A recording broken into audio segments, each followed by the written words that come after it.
नमस्कार दोस्तों, आपका स्वागत है मेरे ई बुक वाले चैनल में। मैं आज आपके लिए एक नई बुक समरी लेकर आया हूं जिसका नाम है द 5 AM क्लब, जिसके लेखक हैं रॉबिन शर्मा। सुबह को अपनाएं और जीवन को बेहतर बनाएं। सुबह 6 बजे से 6:30 बजे का समय आपका अलार्म जोर से बजता है। आप उसे स्नूज पर लगा देते हैं और फिर से सो जाते हैं। 10 मिनट बाद फिर बज उठता है और आप फिर वही हरकत करते हैं, दोहराते हैं। इसके बाद आप कान पर तकिया लगाकर और उसे दोबारा करवट बदलकर थोड़ी देर और सोने चले जाते हैं, सो जाते हैं। तीसरी बार जब तीसरी बार में उठना ही पड़ता है। अनमन भाव से खींचते हुए नींद में बोझ और कम पड़ जाने का समय हो जाता है। आए जल्दी जल्दी कहते हैं, आप जल्दी जल्दी तैयार होते हैं। और कौन ऐसा दिन कहते हैं, कौन एक और दिन सामना करने चल पड़ते हैं। कुछ पहचाना पहचाना सा लग रहा है। जी हाँ दोस्तों, ये आम इंसान की ये आम इंसान की आम कहानी, हर घर की। पर आपका सारा जीवन यूं ही आम इंसान की तरह गुजार देते हैं।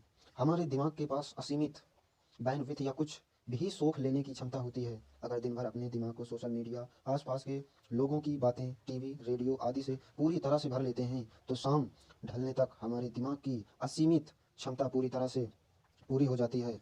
और इस हद तक कि पूरा दिन तक नहीं पूरा हो पाता है और हम मानसिक रूप से पूरी तरह से ही थक जाते हैं और हम किसी और बात की गुंजाइश क्या कहते हैं, हम किसी और बात की गुंजाइश भी नहीं कर पाते हैं। जी हाँ दोस्तों, ये सब तो होता है जब हमारी दिनचर्या 6 से 7 या उसके बाद शुरू होती है। वही यदि हम सुबह 5 बजे उठते हैं तो हमारे पास पूरे 1 घंटे का असीमित समय होता है जब हम सब बातों में ही ध्यान न लगाकर उसे अपनी बेहतरी के लिए इस्तेमाल कर सकते हैं। तो सुबह के 1 घंटे की वजह से ही हम दिन भर इतना काम कर लेते हैं जो किसी सूरत में हमारे लिए करना संभव नहीं होता है। कहते हैं, बंदूक बहुत हिंसक हो सकती है, गले का फंदा पुरानी बात हो गई है और चाकू से कलाई काटना बहुत तकलीफ देह हो गया है। अब सवाल ये उठता है कि और कौन सा एक खूबसूरत जीवन का एक झटके में बिल्कुल सटीक अंदाज में समाप्त कर लेने का कोई तरीका, जिसे गंदगी हम होकर भी असर क्या कहते हैं, गंदगी कम होकर भी असर तगड़ा दिखे। बात हो रही है एक महिला उद्यमी की जो अपनी सफलता से नेतृत्व के लिए पूरे समाज में जानी जाती है। कहते हैं केवल 1 साल पहले तक हालात बिल्कुल इसके उलट थे। बहुत आशावादी, वो जहाँ जाती उनका सत्कार किया जाता और लोगों के मन में प्रेम और सम्मान दोनों हुआ करते थे।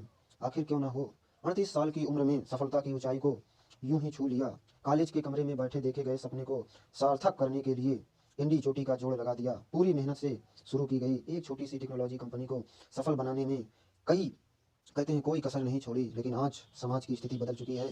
जो कहते हैं जो आपके लिए लोगों को ही धोखा खाकर ही अपनी ही कंपनी से हाथ धोने वाली थी, उनके पैरों में नीचे क्यों या जमीन खींच ली है।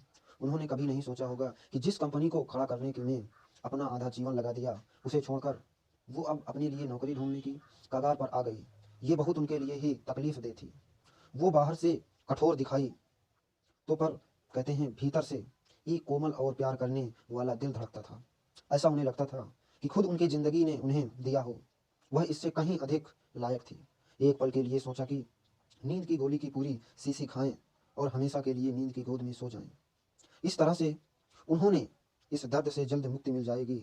तभी उनकी नज़र मेज पर रखी टिकट पर गई जो उनकी माँ ने दिया था। ये टिकट किसी भी लाइफ कोच के द्वारा आयोजित सम्मेलन का था जहाँ जीवन को बेहतर बनाने के लिए ट्रिप दिए जाते थे।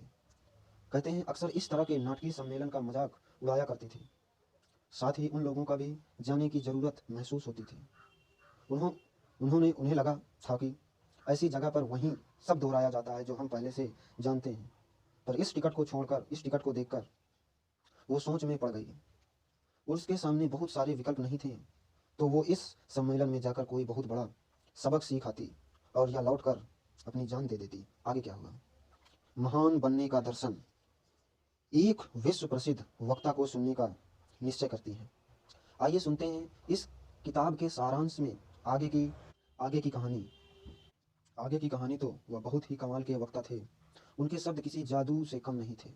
पूरा जीवन बेहतरीन काम करने के बाद अब वो 80 साल में 80वीं साल में पूरी दुनिया में एक अनूठे प्रेरक स्रोत के रूप में जाने जाते थे। ये उनके भाषण सुनने के लोग जोश और उम्मीद से भर जाते थे और अपने पीछे विरासत के रूप में केवल सफलता और इंसानियत छोड़ जाने के सपने देखा करते थे। इनका काम औरों से बहुत विरला था, इसीलिए इनके संदेश बेहतर खास लोगों को भी खास तरह का जीवन जीने का प्रोत्साहित करते थे।